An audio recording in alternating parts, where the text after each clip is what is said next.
people who did survive.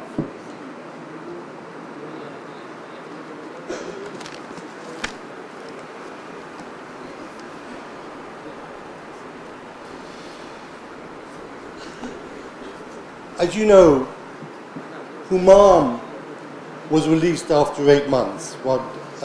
Brigadier Azmi and Aman were detained for 8 years. Humam was released after 8 months. And I did manage to get an interview with a senior Awami League person at that time, soon after he was released. And he did acknowledge to me at that time that Sheikh Hasina was involved and understood and knew that these men were being picked up and had knowledge that they continued to be disappeared. So that is something that is important to recognize.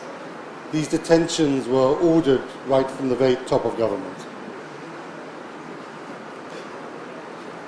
Obviously, after Aman was disappeared, I, along with many others, tried to keep in touch with the family, tried to get any news that one could get from anybody about where Aman, Brigadier Azmi Human was.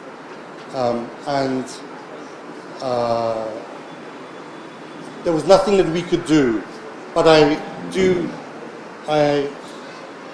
am pleased with myself that I at least remained in contact with the family throughout that period of time. Of course, on August the 5th, August the 6th, 2024, it was an extraordinary moment when we all saw pictures of Aman released from detention. By that time, Human Rights Watch had estimated that there was over 80 people who remained disappeared. Obviously, many hundreds more were picked up, secretly detained for short periods of time, and then released. But Human Rights Watch had at that time identified over 80 people who remained disappeared. And in fact, the Commission on Enforced Disappearances now has a much higher number of over 300. People were picked up, secretly detained, and then remained disappeared. So the extent of disappearances is very significant. It is why it is important that the International Crimes Tribunal has actually initiated a case against a number of individuals who are believed to have participated in the secret detentions in the RAB detention cell and in the DGFI cell.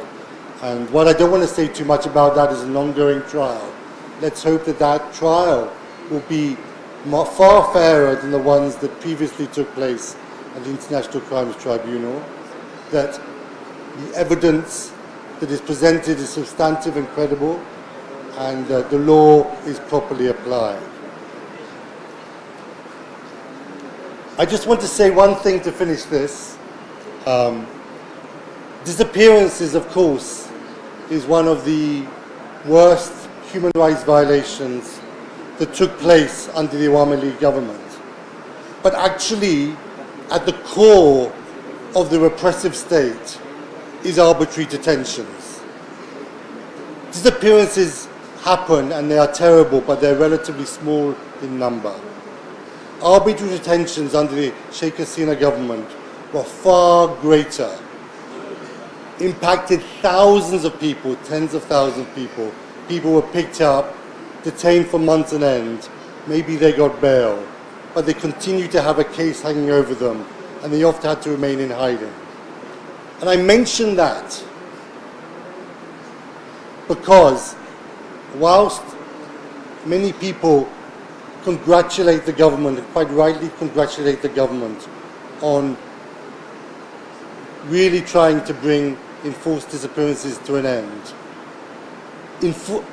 arbitrary detentions still remain very prominent under the current dispensation. Now, many of you may not be aware of it or care very much. The Awami League has now become the enemy, that anybody can do anything